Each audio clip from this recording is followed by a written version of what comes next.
As of the time that we are recording this, I don't know if we're even going to post it or not, or if this is just going to be for our own memories. Yeah. But we're going to call this the Gear Test Podcast, Episode 1. Okay. Maybe. There will eventually be an Episode 2. Possibly. Don't know if we'll post that one either. Might not. So, if you saw the very first videos on Gear Test, they were with Ross. Yep. Ross is not dead. I am not. Very much alive. Yeah. Somebody commented on one of the videos and asked if you were still around, basically. I'm not around. No, not around here. No, I moved to Montana. Yeah, he moved to Montana. And as some of you know, I was in school for engineering, which turns out that you're quite busy for 5 years when you do that. Who would have thought? Who would have thought? Yeah. I was thinking, walk in the park. Yeah. I didn't even have time to walk in the park. Yeah. So I had like a couple of, some 2 and 3 day hikes is usually what I would be able to swing. Basically weekend backpacking trips. And I said, you know what? I'm graduating. It's time to do something. I wanted like a week. So Ross flew out from Montana to join me for a graduation celebration 6-day through hike of the Foothills Trail, which turned out to be a 2.5 day hike of the Foothills Trail and about 3.5 days of camping. Glamping. Yeah. Pretty close to glamping. Yeah. That whole story will be in another video. Go check it out. But I figured that while we're together, Yeah. we've had some adventures. Quite a few. Outdoors. Quite a few. And some memories that, one day, Ross is kind of getting up there in age. Okay. Yeah. That's fair. Yeah. He's, he does still have his driver's license. I do. But they're like, I don't know. I'm middle-aged. Yeah. Yeah. You're like 4 years older than me? Yeah. Okay, Yeah. But I just figured that, while we're together, all of these stories that every backpacking trip we do, we talk about previous stories of previous backpacking trips. And I just figured that, you know what, let's document some of it so that we can, if nothing else, for our own sake, when we're 60 and 70 and out of our minds. Right.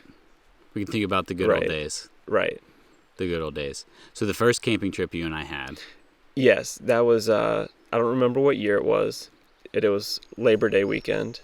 So I want to say it would have been sometime in 2008 or 2009. Yeah. I think 2008. Because it was before Liam was born. Right. It was before my son was born. Sorry. It was before my son was born. Yeah. So we, that was the first camping trip together.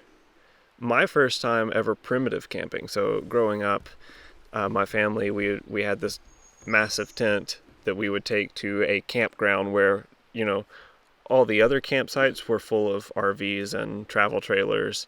Right. And then there was us in our tent. Yeah. But we had, running water at the site. We could walk to the bathroom. There's showers. Showers. Yep. We would, because it was boiling hot in Georgia, we would run an extension cord into the tent and plug in a big fan at night. Sounds awesome. It kind of sounds great right Somebody now. Make an ultralight fan. Right. With about 60 hours of battery life. Yeah, please. Needs to weigh 15 ounces. No more. Right, no more. I don't know. That's pushing it. Okay. So 11. Oh, yeah, now we're starting to talk. So that was my experience. And so when we did this, I want to call it backpacking. It was not backpacking. You could not fit that tent in a backpack. No. When we did this Labor Day trip. 2-story tent. 2-story tent is what it looked like from the outside. Yeah. We grabbed, 4 other guys. Yep. From the youth group at our church that also had never been camping. Yeah. I want to say it was Sean, Cameron, Michael, and Benny. Yeah. Was Michael there? Yeah, Michael was there. Okay. Yeah. So we just drove out to, what was it, a national forest? Yep. I don't know where you found this place. It was literally like a clearing in a bunch of pines. Yes. Very clearly those pines are planted to be eventually logged, right? Right, like right. It was just pines and pines and pines. yeah, And then there was this, like, maybe 100-yard diameter circle just in the middle of these pines. yeah. And my tent took up most of it. Yeah, yeah, it was massive. It was huge. So we set up camp there. That was my first time ever camping, primitive camping without, power, running water, and I I know we have video of it, Yeah. but I kind of wish I could go back and just watch us on that camping trip because it was pretty funny. It was. Yeah, I mean, we had no idea what we were doing. No. Well, and the thing was, is I kind of felt responsible for all of you guys because Right, and how old were you at the time? Ooh, 20. Yeah, that sounds about right. Yeah, so it was. I definitely kind of felt like I was babysitting at times, but I had done some stuff before, long kayak trips when I was a teenager. But once I joined the military and moved away from family, Yeah. you move into a new place, you don't know what's around you. Right. You had to. Me personally, I had to sell all of the vast majority of my stuff when I moved, or when I joined the military and went into basics. So I really didn't have any really camping gear outside of that giant tent. Yeah. So we all slept inside that one tent, Yeah. but it's not like we were close together. No. You know how most tents, it says like 2-person tent? Yeah. And it's like, it's more like a 1-person tent. Right. No, I feel like we could have comfortably fit about 20 people inside this tent. No, I think it was a 14-person tent, which I don't even know if they make those anymore. Right. But it had two separate, or no, I'm sorry, 3. So it was separate rooms. Yeah, it was a rectangle, and then it had another rectangle that went off this way. Right. And then it had 2 rectangles that went off this Right. way. Yeah. So we camped in that. Took us, quite a while with some hassle to set it up. Yeah, probably an hour. At least. Yeah. At least. And then I just remember it pouring down rain. Yep. And we decided, you go camping. What do? You make a fire. Yep. I don't know who thought we were going to get a fire going. All of us. Soaking wet. Yeah. Not that it's not possible, but with No. the average skill level of those on the trip, it was not going to happen. But still, I just remember running through the woods. Like, we just kind of scattered out and ran through the woods, pouring down rain to collect firewood, and we were going to come back and make a fire. I don't think we ever actually got started. I don't think so. We had high ambitions. Right. But clearly, it had some impact because it Right. wasn't our last camping trip. No, it wasn't. What was our next one? I think after that was when, so I don't think I've ever told this on the channel before, that before I really got into backpacking, it was more overnight kayaking trips. Yeah. So I think the next outdoor outing for me was, there was a guy, a friend of mine at another church. They were doing a day kayak trip, and he invited me to go. Now, I had been on canoe trips before, where like I was one of 2 or 3 people in a kayak. I mean, in a canoe, and it didn't go so well. Right. We spent more time in the water than we did in the canoe. Yeah. So this time I go out and I'm in my own kayak, and in a kayak, you're the captain. Yeah. You get to do whatever you want. Yep. And it was awesome. Yep. And I also just remember, like, a bunch of crazy stuff that, was stressing me out, crazy stuff going on. And I got out on the water and it was like, wow, it's so peaceful out here. Yeah. I'm away from just the chaos. The noise. Yeah. And I said, I'm buying a kayak. Yep. Yeah, and you bought that. So I went home that night after this trip, and I looked on Craigslist, and I found a $200 kayak. And I had no idea what I should be looking for. I just searched for kayak, and Yeah. it just so happened to be a 14-foot touring kayak. Yeah. Turned out to be a great choice. Turned out to be a great choice. Yeah. And it was like, I told you that I got a kayak, and it was, like 3 weeks later that you bought one too. Yep. Yeah. So. But no, because we went on a trip before that, though. We went on a trip. Did we? Yeah, we did, because I had a tiny kayak. I think we rented it from the base. because it That's was right. yeah, because we That's went on right. yeah, because you had your giant kayak and I was Mm-hmm. in this tiny kayak getting furious because it was it was as wide as this table, Yeah. and it was like paddling a brick through water, Yeah. and I remember that now. yeah, and we had tried to that was the time you guys someone we were kayaking with really wanted to set up by the train tracks. I remember something about and Do we you were remember like, that? "Are you an idiot?" Yeah, we were like, "Are you insane? You want to set up by the train tracks?" So we set up like what, a couple miles I down. do remember that. Yeah, Yeah. because it was. I mean, well, here's the thing. Here's what I remember about that trip, and that so it was an overnight Yep. trip. How we survived some of our early trips, I don't know, No clue. because we were on the Okmulgee River, Yep. which I think average depth is like 7 to 8 feet. Yeah. And when we went, it was right after a massive storm came through. The river was at 19 feet. Yeah, it was flooded. There's water everywhere. We couldn't find campsites. We could not find a campsite. So the wanting to camp next to a train track is because it was the only clearing we could find. Yep. Yeah. But 3 a.m. we were set a couple miles down 3 a.m. and you could hear that train come rolling through like it was right beside you. And I was like, imagine how bad that would be if we You were... would not sleep. No, yeah, you would not. You might as well just sleep in the kayak. Yeah, yeah. Yeah, so I do remember that. So that was... So I feel like I very quickly went from like my first primitive camping to kayaking to overnight kayaking. And that's what eventually led to backpacking. But Right. we did some other multi-day kayak trips. So that first one, it was at flood stage. Yep. And I just remember I'm pretty sure that we ended up having to, because there was no place to stop to get out of the boat and go pee. Yep. So You we had would to just pee out of your kayak. well, you can't. Yeah, yeah. So we would pee in a water bottle in our Yep. kayak and then have to dump it. That was Yep. the only option we Yep. had. Yeah, it was bad. And then we did another tour on the Okmulgee. Yeah, and that one. That was when I did have my kayak. Yes, you had your kayak by that point. We still took some people that probably we should have never taken out on the water. Yeah, for sure. That will remain nameless. Yeah, yeah, forever will remain nameless. Right, but they spent a good bit of time in the water. Yes. Yeah. And We spent a good time on the water. And they spent a lot of time in the water. Right. Yeah. Yeah. I mean, I don't remember the only thing I really remember from that trip was finding basically the only clearing we could in the trees. There was like a mud pit, and we basically set up our tents inside of this mud pit. Well, that was when I found the beauty of road flares. Right. Yeah. I don't remember who brought. Did you bring the road Yeah, flare? I brought the road flare. Okay. Yeah, I had brought road flares, and we were trying to start a fire. That was when you brought that pot.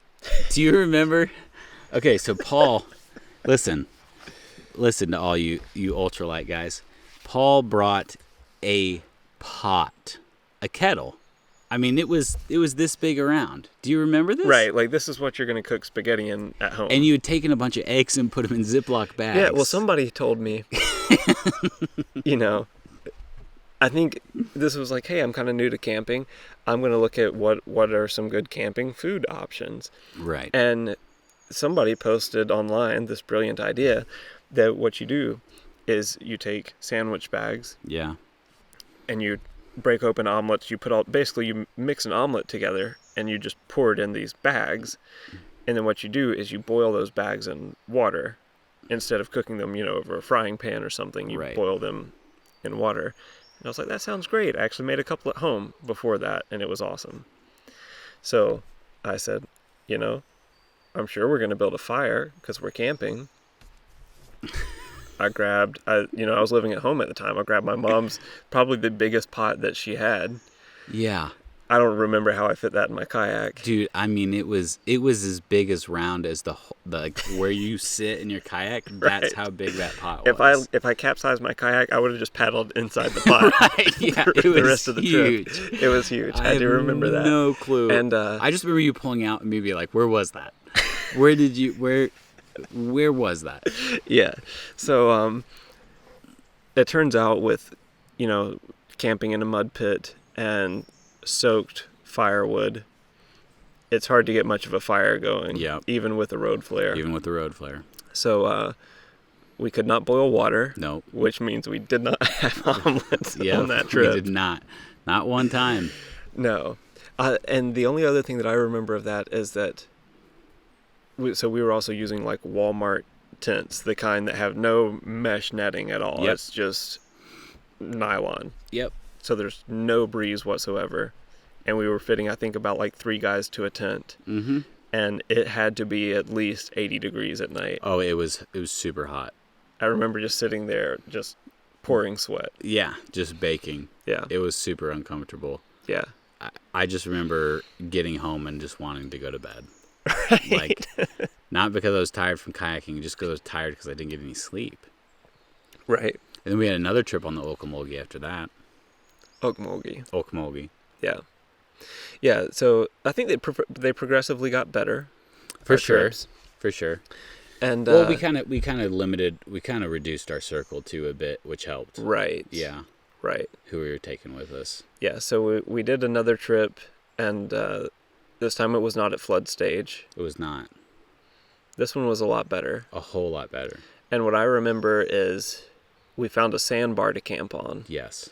And we decided, like each, or maybe I'm thinking of did we start naming our campsites on the Flint, or was this on the Okmulgee? This is on the Okmulgee, yeah. You got like a bug crawling down your side, on that side. Yeah, oh, it flew away. You're good. Okay. We are outside for this podcast. Yes. This is not a studio. Be a ballin' studio You're if right. it was. Right. This is all fake. Yeah. It's green screen. Yep. I think we started naming them there. Yeah. And it's still I on think Google's Maps. okay. Oh, Yeah, that's right. Yeah, we made it a spot on Google Maps. This was the trip that Chip City was born. Yeah. Yep. And I think that originated with you. What was that?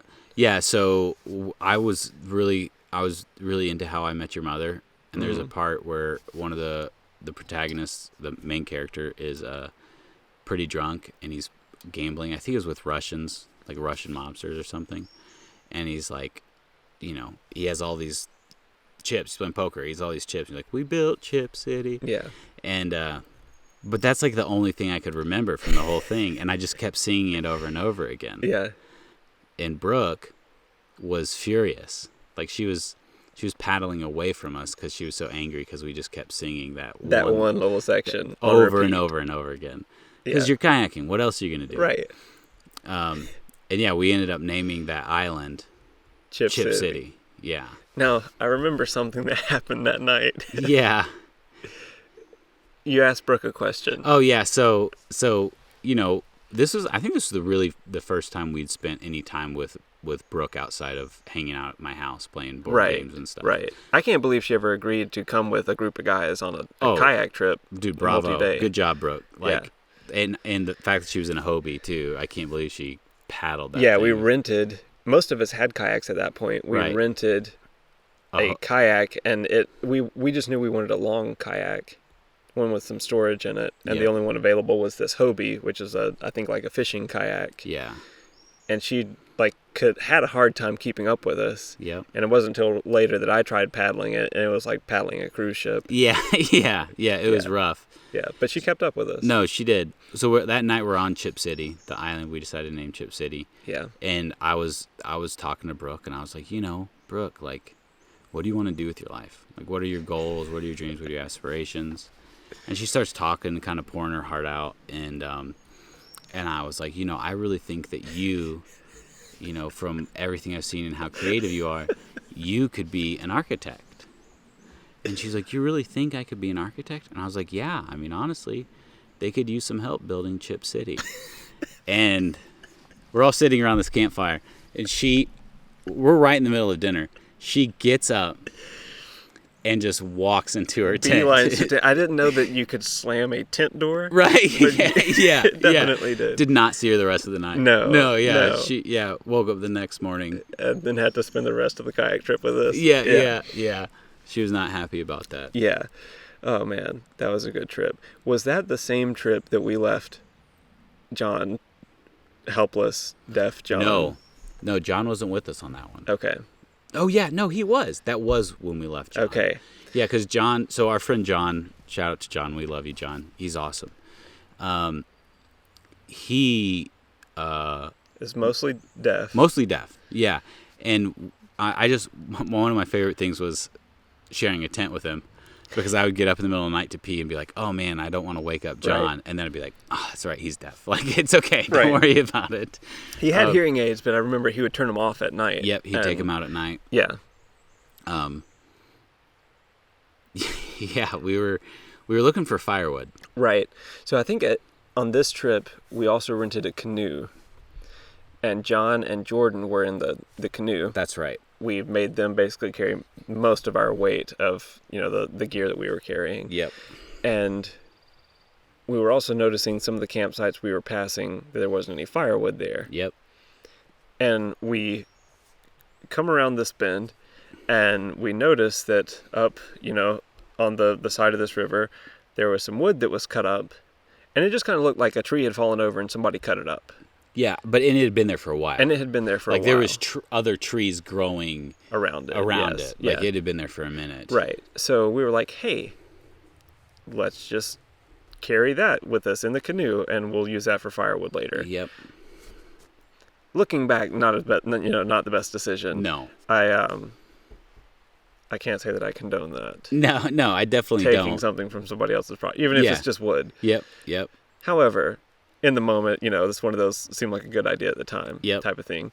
Well, because they're in the canoe, we have Jordan and John stop over on this bank, and poor John starts going, he's going up and down the bank, grabbing firewood, handing it to Jordan. They're putting it in the canoe. Yep. And we start to hear this noise, like this engine, clearly an engine noise. Which I thought was a train.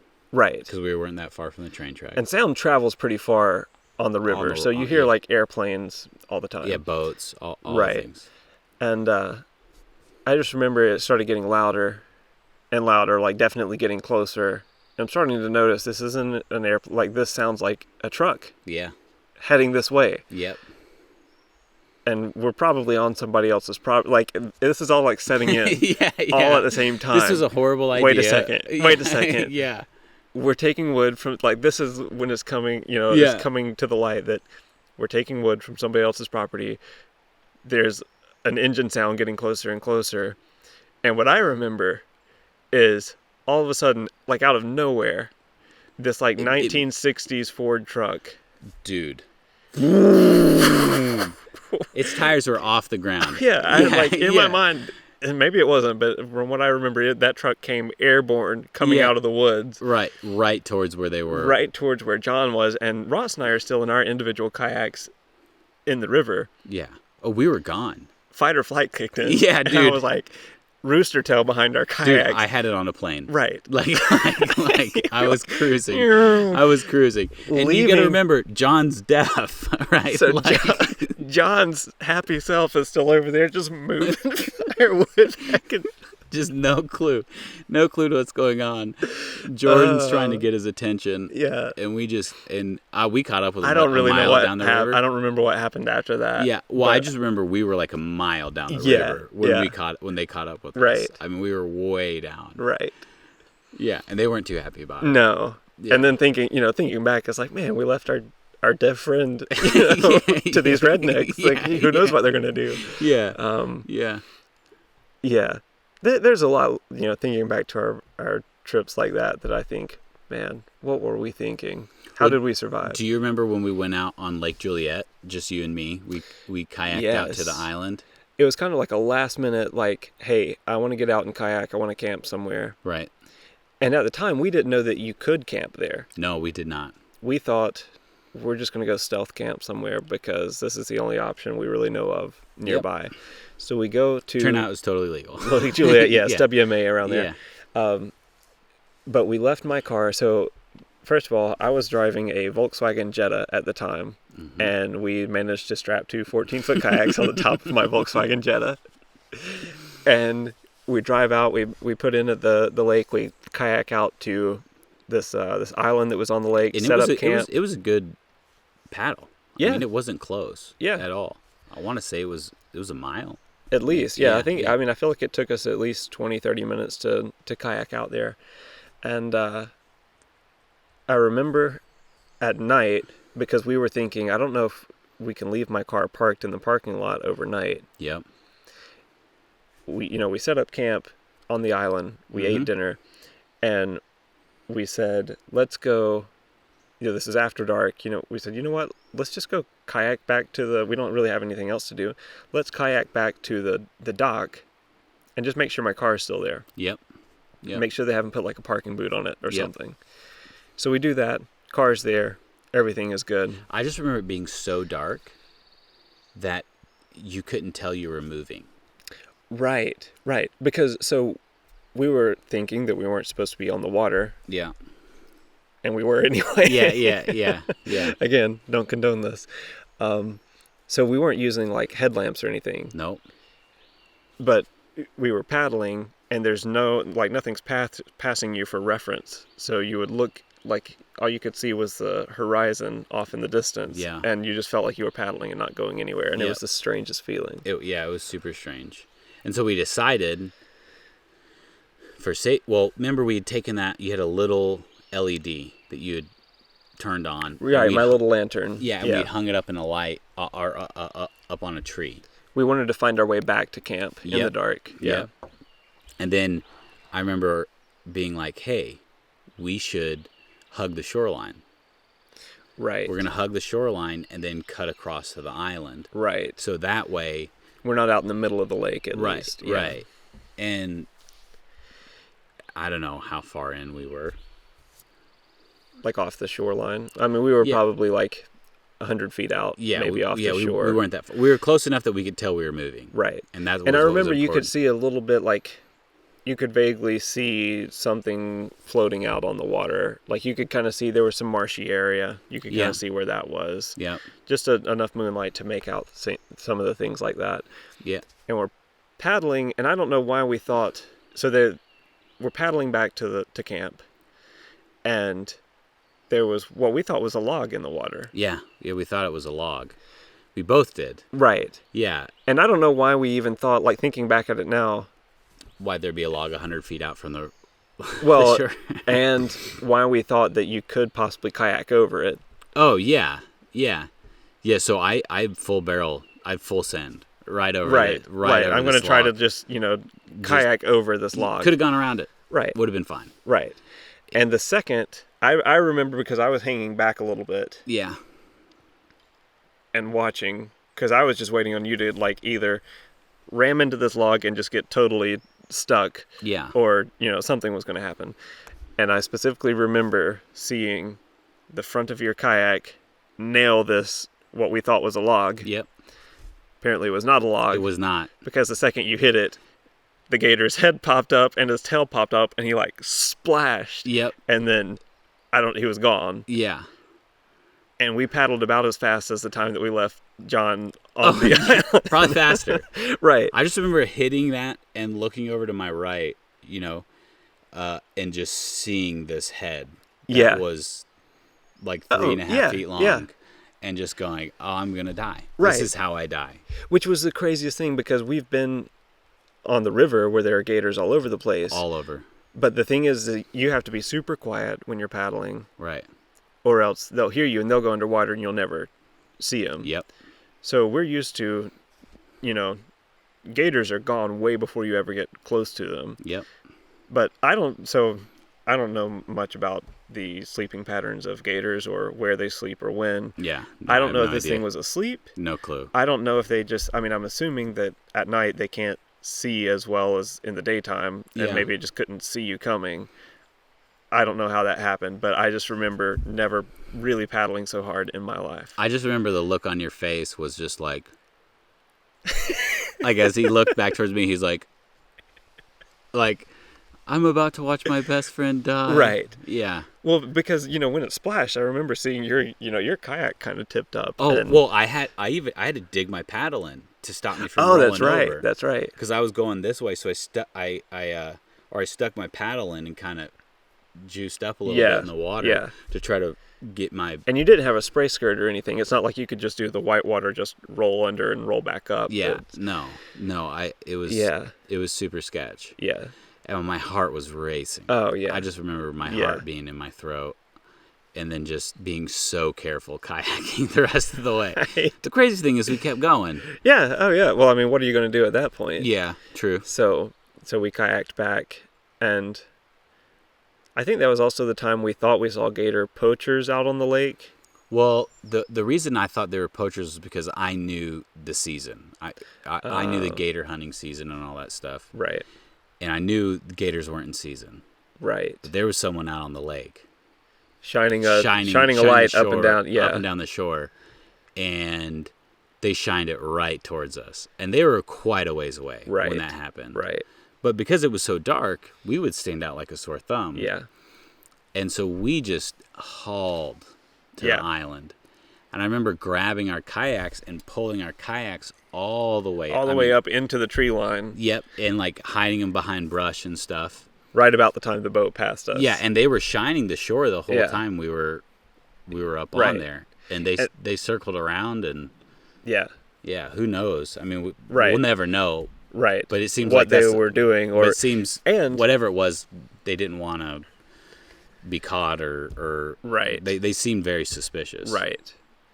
I don't think that they were out there like after us, but we were more so worried of, oh no, if they see us out here, we caught them poaching, they're gonna snitches get stitches type right. of deal, Yeah. Who knows? So I remember that, man. That was interesting on Lake Julia, and I think it was after that we found out, oh, this is WMA. I ended up camping on that island like 3 or 4 times after that. Yeah. No big deal. Yeah, we found out the whole thing we did was completely legal, and there was no harm, no We foul. paid for parking for 2 days. We were good. Yeah.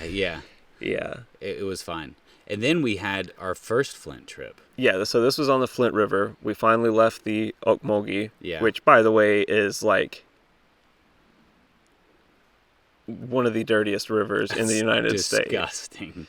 Like, my kayak smelled bad after being in that river. I'd hose mine down. I remember taking baking soda and scrubbing my seat and stuff because I had that cushion. Yeah. And like scrubbing it with baking soda and like putting baking soda inside the hole of my kayak. Right. And like filling it up with water just to try to get rid of the smell. So which trip was it that you accidentally left some Vienna sausages in the dry hatch of your kayak? That was the first Okmulgee trip? Flint River trip. Okay. Yeah. So I guess we'll talk about that trip, but basically Ross, I've never liked Vienna sausages. I don't like the way they smell. Yeah. And I love them. Ross loves them. He, kayaks have dry hatches. Yep. I don't know, why did you put Vienna, like an open, empty can of Vienna sausages? I was going to go back to it. Yeah. So were there Vienna sausages left in this container? There was one. Yeah, I just wasn't feeling it. Okay. And I was thinking I was going to come back to it. Yeah. Well, I didn't. He didn't. I did not. And closed up the dry hatch. Yeah. Left it in the Georgia heat all summer. Yeah. And 2 months later, we go to kayak again, and Ross opens this dry hatch, and I wasn't even at your house, and I could smell it from my house. Yeah. It was pretty bad. It was pretty bad. Yeah. Yeah, that was the first time we went on the Flint. Okay. And that was that's still not the cleanest. Like right now, we were just in the Chattooga River, right? And I'm standing in it like belly button deep, and I can see my toes. Yep. That's definitely not the Okmulgee. No. It's not the Flint either, but the Flint's a little better. Yeah, I would say the north end is beautiful. Yellow Jacket Shoals was beautiful. The flowers coming up. I mean, the view is beautiful. Yeah. Yeah, Yellow Jacket Shoals itself is not. So we set out. How far was that first trip? It wasn't. We didn't do the full 100+ miles. The first trip on the Flint was 80 miles. 80 miles. That's right. And I think we did it in 3 days. Yep. That's cooking. Right. Well, in a kayak, it's so different though from being but the thing is like, I specifically remember going, oh my goodness. The days we had the fastest water, we actually moved the slowest. And the days we had the slowest water, we actually moved the fastest. Right. I mean, we were cruising. Right. I mean, we weren't. You'd have certain spots where you have 3 to 4 mile an hour water, But even still, I mean, you gotta. I think once we got past Yellow Jacket Shoals, it was down to like 1.5 miles an hour. Right. So even if you just floated it, right, you weren't gonna get it done in 3 days. No. You had to stay paddling. Oh the yeah, whole yeah. time. We paddled a pretty good bit. Yeah. My shoulders were locking up. Yeah. Like, spasming. Yeah, Yep. I remember that. But so we set out upper end of the Flint River. Yeah, north of Yellow Jacket Shoals. Right. And I remember the first thing that I remember from that trip, we're paddling along and we see this sign on the side of the river. You were just, ahead of me. Oh, and yeah. this little sign says, it has like an arrow and it says Indian Tom's Surprise Eddie. Yep. And I think I remember you reading the sign as you were passing Out loud. it. Yeah, Indian Tom's Surprise Eddie. What? And about the time that you said that, your kayak just in for in goes whoop. Yeah, just 360 or 180 degrees, just whoop, right around. Yeah. Yeah. Spun you right around. That was, yeah. Well, so funny. And Yellow Jacket Shoals that was pretty intense. I mean that Right. it's quick. It's one of those things where you can't fight the water.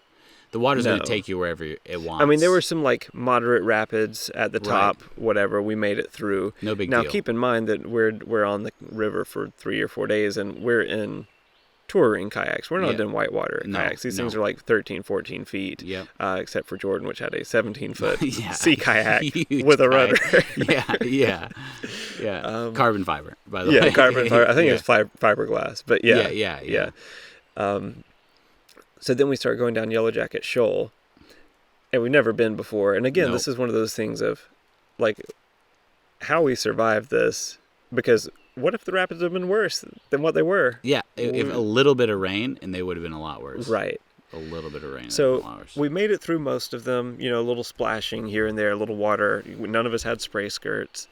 None of us had helmets. No. A little bit of water getting into the cockpit, and then there's like the very end. This is like the grand finale. Well, it's almost like a chute. Yes. Like it kind of comes down and then it.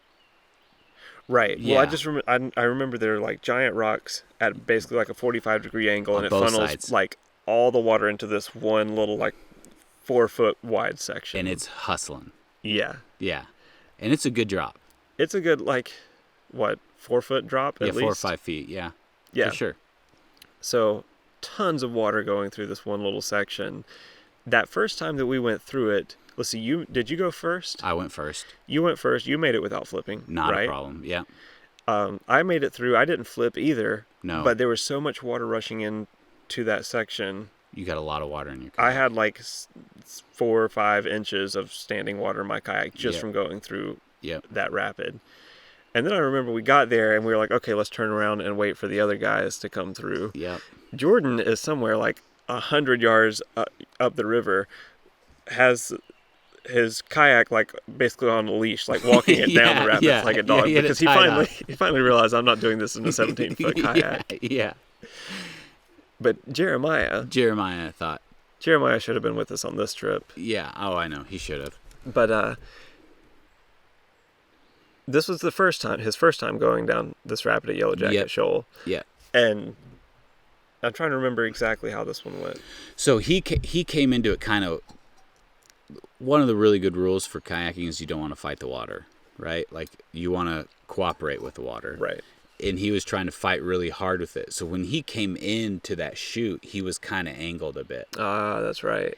And so he came over the edge and just bit it. Right. And just went down. I think we had to bilge pump his kayak. Yeah, we had to it drag just capsized. Yeah, and, it was. Yeah. Yeah. And he didn't come up. Oh yeah, it took us. He was under for a minute. Yeah, he was under for a while. Yeah. And I was kind of getting worried. Right. We all had life vests on and all that stuff. Right. But I do remember that. Yeah, you're still just like. Yeah. Which I do remember when I went through, even though I didn't tip. You said, "Did you lose anything?" Oh yeah. And I said, "No, I'm good," because I looked down like nothing. My hatches did not open, so I thought I was good. And about that time, I guess you saw it. Yeah, one of my water shoes. Yeah, shoe was I forgot floating that by I you. had my water shoes behind me, just under on the bungees. webbing. Yeah. Thank you for saving my water shoe Yeah. back then. My Anytime. $3 Walmart water shoe. Yeah. Um, the next thing I remember after Yellow Jacket Shoal, I know we had a couple of different. We camped on an island in the middle of the river. Yeah. It's That was beautiful. that was the one where I think we were all hammock camping. Yep. Except Jordan. Jordan Except was in the tent. Jordan was in that little single man. Right. And I remember us camping in this island, and we start seeing a light just flashing, like From on the and shore. off Yeah. from the shore. Yep. And you look over, and you can see the silhouette, the outline of a human on the shore, shining a light, tick, tick, tick, tick, tick, tick, at us. Yep. No idea what was which going is on. unsettling. Yeah. Right, when you're trying to sleep. Yeah. Yeah. It was super unsettling. Yeah. I did remember not getting much sleep that night. Right. That was particularly Right. disturbing. I think that was also the one where an armadillo charged through in the middle of the night. That was. And Jeremiah screamed like a little girl. Yeah. Right. Yeah. Right. So of course we were on hammocks, so it was underneath us, but I just remember hearing, Yeah. and I don't know what was going on with this armadillo, but it was just like charging through camp one direction, then boom, boom, boom, boom, back through the other direction. Yeah. Being absolutely crazy. And is that the Scaring time? Jeremiah. I think it was the guy on the shoreline shining the light at us. Jeremiah had his pistol with him. Is that when the whole like? No, that was the second trip. Okay, that was the second trip. Yeah, that was when we did the 100 and something, Okay, that's 117 right. mile. But was the first trip the rattlesnake? The first trip was the rattlesnake. Okay, so Yeah. we get to the river, as a river does. It winds back and forth, and there was one section where it was just a long straight shot. Yeah. But I remember the river bank was like, it felt like it was 15, 20 feet up above the At water. least. It was way up there. I don't know if they've I feel like they had to do some type of work to the bank there to get it up that high. It just seemed unnaturally high. Yep. And there are trees up there. Yep. Well, just before we reached this long straight shot, I remember hearing a gunshot. Yep. But paddling through the country in Georgia, that wasn't really unusual. No. But we're paddling through, and I remember out of nowhere, out of the trees that are up on this bank 20 feet above the water, this thing comes flying out of the trees. It looks like a stick almost. A little bit like a stick. Yeah, a little But too then you wobbly, can kind of though. see it wobbly, and you're Yeah. like, this is a snake. Yeah. Flying out of the trees, lands, plops in the water. Right next to Jeremiah. Right, and I I'm mean, thinking... like, almost in his kayak. Right. Yeah. And I'm thinking, this snake just launched out of this tree to try to, and I'm waiting on it to start swimming. And about that time, we hear from up in the trees this voice, "Hey guys, sorry I didn't see you down there. Yeah. That was a rattlesnake." Yeah. And in that moment, I'm thinking, this redneck just tried to throw a rattlesnake at us. Yeah. And then he goes, "Just shot him about 5 minutes ago." Yeah. Yeah. And I remember, okay, so then we, kind of paddle up next to it, and sure enough, its head was gone. Yeah, it was completely. And he, gone. I guess, just disposed of it by tossing it out in the river. Yep. Yeah. Yeah. Oh, man. I think that's the only rattlesnake I've ever seen while we were kayaking. Thankfully, it was dead. Yeah. Yeah. I think that also was the time when we went to pull out. Jordan got his Civic stuck. Oh, yeah, yeah. I think that was one of the cars we were trying to plant at the end. Yep. And, Yeah. Jordan had a Honda Civic and Two-door. two-door. Yeah. Got that stuck. So I think we got a late start on that trip. Yep.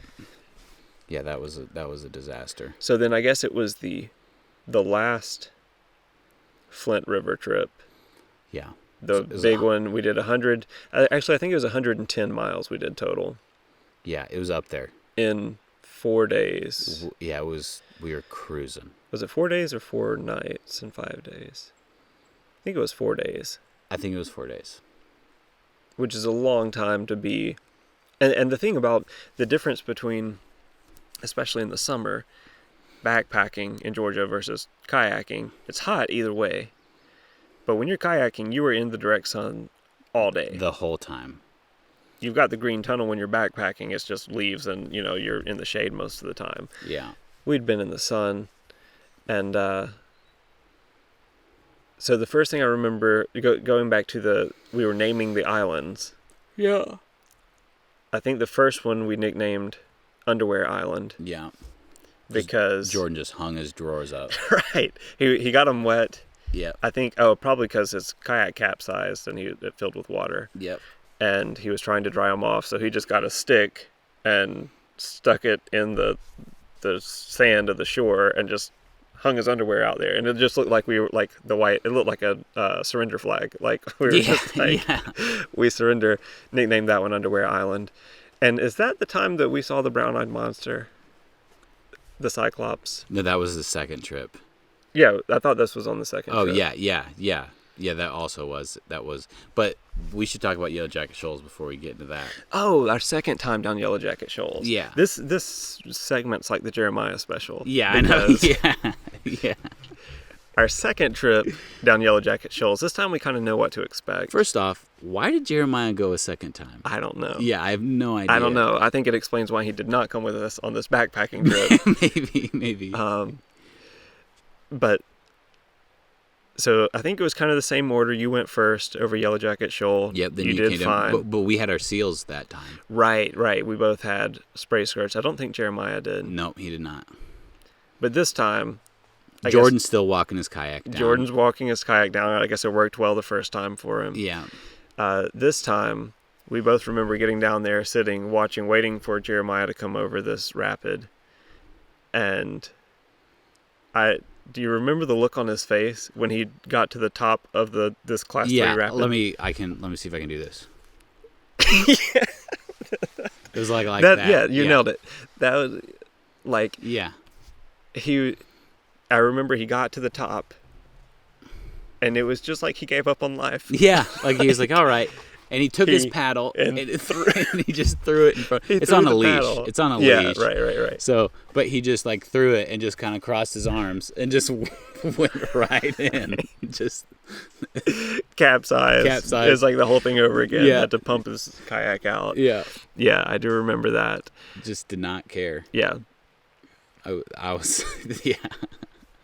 So then, was it I guess later that night that we saw the monster? Yeah, we had found that really nice camping spot it was this huge beach. Oh yeah, Remember we camped that? on a big beach area. Yeah, it was nice and sandy, and there wasn't really any place to go to the bathroom, and so Jeremiah was like, "I'm gonna go to the bathroom," and we're like, "Oh, okay, Yeah, that's fine." Like, I think he even said, "I'm gonna go over here and go to the bathroom." Yeah, right. And then I think I was setting up my tent. I had that REI. I still have it. That REI half dome. Mm-hmm. And I went to, I could see Jeremiah, and I went to throw up my rainfly. Right. I threw it up, and as I come down, I just see Jeremiah 20, 30 yards in front of me.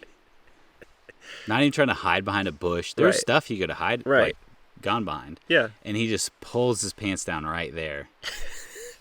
And it just, You're staring down the barrel. Right down the barrel, right. Dude. It's loaded. and I just remember I will never forget the way that you said, Jeremiah. Yeah. I was just like, dude, come on, man. We got all this beach. You could have I remember because the beach kind of went up. It had the beach and it kind of eroded away a bit. Right. And I was thinking, oh yeah, you could just go sit right up against that. Right. And you'd be fine. Yeah. No one would see anything. Yeah. You'd be fine. But you could also point the barrel the other direction. Right, for sure. Barrel awareness. Isn't that what they teach? Yeah. No. Always act like it's loaded. Yeah. It was. Yeah.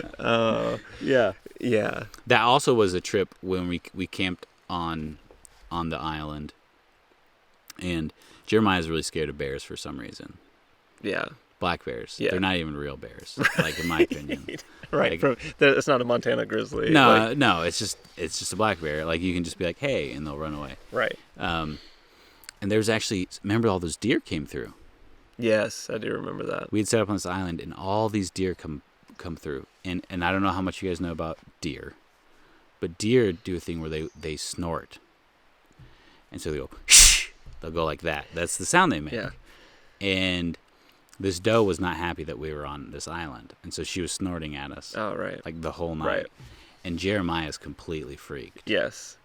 I mean, he is scared because he thinks it's a bear for some reason. And he had his pistol, and he's just. I remember sitting up in my hammock. He was like, Ross, Ross, Ross, Ross. I'm like, what? He's like, did you hear that?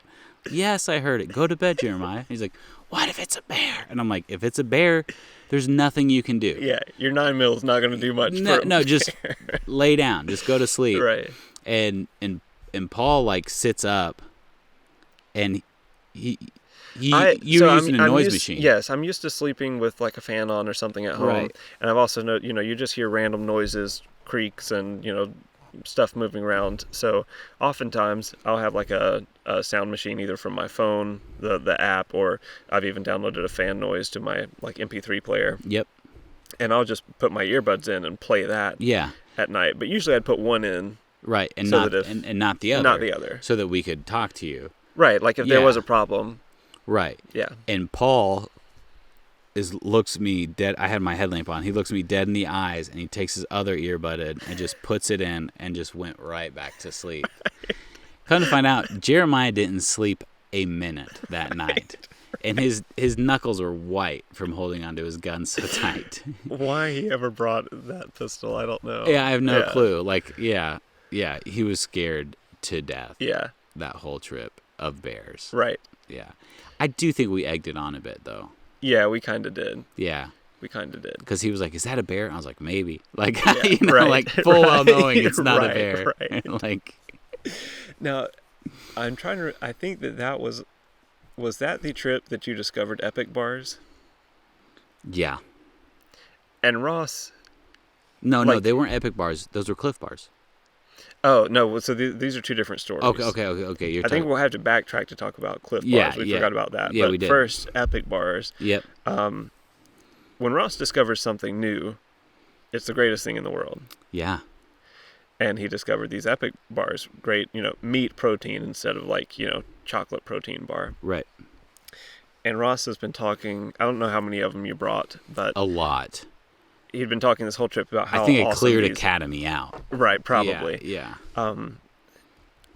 You had been talking about how great these Epic bars were, and I just remember we're all like, we kind of get close together, our kayaks, we're still floating down the river, and if this is your Epic bar, you kind of pulled it out of your snack dry hatch. Yeah. And you set it on top of like the cockpit of your kayak. Yep. And you'd been like talking about looking forward to this thing all day. Yep. And I just remember, so you had to reach back for something, and you turn around to grab something behind you, and the second you turn around, the Epic bar goes whoop. It just slipped right into the water. And those things are dense. Yeah. Which means they don't float. No, it goes sunk immediately. You could use it as a leader fishing. And of course, Jeremiah and I just cracked up, and you turn around, and you're like, What just happened? Yeah. Who took my Epic bar? It's just one of those things where you like, I'm sure a lot of people who backpack and hike and do all this stuff, you have things you're looking forward to. Yeah. Like you're just sitting there going, oh, I can't wait to eat this freeze-dried meal. Oh, or right, whatever. right. You get like hiking, they call it hiker hunger. You're just like, I cannot wait. Like nothing is more important than this. And it was one of those things. Right. And then just have it gone. Right. You're just devastated. Right. You're just like, come on, man. That's a huge bummer. But you also have an interesting story. Well, I guess we have an interesting story about Cliff bars. And I think that this goes back to our first or second trip on the Okmulgee kayak trip. It was. And that was one of the things that, props to Cliff bars for their advertising, that you just immediately think, oh, I'm going outdoors. What should I eat as a snack? Oh, Cliff bars. Yeah. Turns out not 15 right. of them, though. Right. I think that was like the only, like we brought our stuff for our meals. And I think our only snack was just a bunch of Cliff bars. That's all I ate. Right. Like we'd have dinner. Right. I'd wake up, I'd eat a Cliff bar. Yeah. For lunch, I'd have a bunch of Cliff bars. Right. And then we'd have dinner again, whatever we were having. Yeah.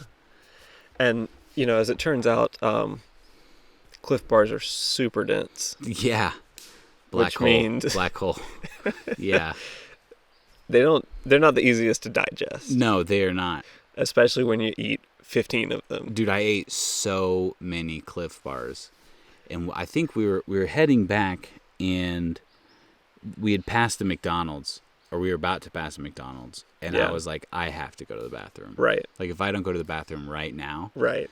Because you had not gone to the like number one, but not number two for this entire like 3-day trip. the whole trip hadn't gone to the bathroom. So I was like, you got to pull in here right now. Yeah. Please. So they pulled in. I went in the bathroom and I literally broke the toilet. I don't mean that figuratively. I mean, there's that silicone seal around the base. Yeah. And I pushed back into the toilet so much that it separated and broke the toilet. I just remember we were all waiting out. I think we took a van because we had so many people. Yep. We were all waiting out in the van on Ross. Ross was the only one that went into this McDonald's. And it was taking you a minute in there. Oh, it took me a long time. We'd been waiting for a little while. And we were like, he's probably destroying that bathroom in there. And we were like, I bet, because we just had lunch, I think. You weren't going to go buy anything. And I remember us thinking, he's probably going to go in and like buy something just because he feels bad about what he did in there. And sure enough, about 15 minutes later, you come walking out with a McDonald's Coke in your hand. Yeah. And we knew already what happened. Yeah, I do not recommend eating 15 Cliff Bars in a fact, span of I think 24 hours. Out of fear, I haven't eaten another Cliff Bar since then. No, I honest to God, I haven't. I didn't break a toilet, but I also did not use one for a long time. Right, yeah. So don't eat a ton of Cliff Bars in a short period of time. I mean, one or two, they're great. I have a friend that takes them with us when we go out hiking in Montana. He takes them and has one or two, and he seems fine. Right. But when you're kayaking, you're just so hungry all the time. Right. I mean, I felt like the whole time we were kayaking, especially on those Flint trips where you're pushing triple digits as far as mileage is concerned. Yeah. You're so hungry. Oh, yeah. I mean, you can... And just being in the sun all day. Oh, yeah. Yeah. And it doesn't help that you're in a plastic kayak that has this huge surface area that's getting heated up by the sun. Right. So the inside of your kayak's probably hotter than the outside air is. I mean, it was brutal. Yeah. So we had quite a few memories on our random kayaking adventures. And then we did do so it was like every year Memorial Day weekend would be like our big trip. Yep. Every year. And then we decided at one point, let's do backpacking instead. At that point, we had done a few small like weekend backpacking trips, so we all, I think, had backpacking gear. So we went to Cohutta. Yes. And the particular instance that I'm thinking of may have even been our second trip in Cohutta, but I think we were all hammock camping except for you. I mean, sorry, we were all tent camping except for you. You were in a hammock. Right. And I had some extra paracord. Oh, man, I remember being so angry at you about this. So I had some extra paracord that I was not using at the time. And I, before I went and got in my tent, I decided to go up to Ross's hammock straps that were holding up his hammock, and I tied one end of the paracord to this hammock strap. But it wasn't super obvious because you and Jeremiah had put your tent so close to my hammock, and then you also had that rain fly. That was like, or Jeremiah might have had that rain fly. I think Jeremiah had a big rain fly. A big, huge rain fly that was like over everything. Right. Over his tent. Yeah. And like, it was just chaos. Like it just looked like a bunch of nylon in there. You know what I mean? Like it was. But the main point being that Jeremiah was set up closer to you than I was. Much closer, yeah. I was set up a little farther away in my tent. Ross said, I don't know, you were getting ready to get in your hammock or something. You weren't nearby. So I tied one end of the paracord, and this is like probably 100-foot, length of paracord, because that's what I carried back then, because it was essential. Yeah. I tied one end to your hammock strap, and then I carried the other end, and I go and I lay down in my tent. Yep. And I wait until Jeremiah's gotten in his tent, then Ross gets in his hammock, and then I just give a little tug on the paracord. Dude, you say little, but I was pulling G's. It felt like I was on a roller coaster. Yeah. I just remember being so angry at Jeremiah. Yeah, well, I remember that. Jeremiah. Yeah, I was just tired, and I just didn't know. Right. I didn't have any time for shenanigans. I just was like, I want to go to bed. Yeah. And it just kept happening. And I waited a few minutes, and then I would pull again. Jeremiah, stop! And of course, Jeremiah has no clue what's going on. No idea. Yeah, but also Jeremiah's kind of mischievous, so right. I think it's logical to assume he'd be the one doing that. And then I think he started to think it was funny because he was like, I have no idea what's going on, but it's clearly not me. And then finally, at one point, I think he saw me, and I was trying so hard not to laugh. Right. I think he saw me pulling on the paracord, and then he thought it was, and then we were all laughing, and Ross's hammock is over there just swinging. Bro. It was one of those times where, like, you swing and you kind of like drop back down. It was like that. Like, I was rocking. I was full send rocking. It's getting pretty dark, though. Yeah. We're probably it's going a to have good to call thing it. this thing has a pretty high ISO. We are at 8,000, so it's probably getting kind of noisy. Any final memories that I feel like we covered everything. No, I mean, we still have all of our backpacking trips, but we'll just have to get together another time and talk about all that mess. We'll have to do an episode, too. Yeah, because we have the Cohutta Spring trip. We have the Cohutta Jack Rivers Falls trip. Right. Yeah. Right. I think we covered most of the highlights, so I feel like we'll stop recording, then we'll remember some. But we'll have to do an episode, too. Yeah, maybe not. We'll see. Yeah, who knows? Still don't know if we're going to post this or not, but at least it's something that we have. Yeah, to watch and remember. Yeah, and to send to Jeremiah and say, see how much fun you could have had on this trip. Yeah, exactly. You could have been reminiscing, but you weren't could have here. been here with us. So we were talked about you. Yeah. We trash talked to you. Sorry. Right. Yeah, not sorry. Well, if I do post this, then thanks for hanging out and listening to the Gear Test Podcast Episode 1.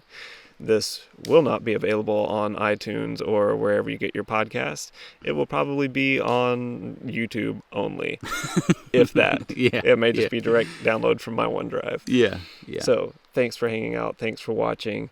And we'll catch you on the next one.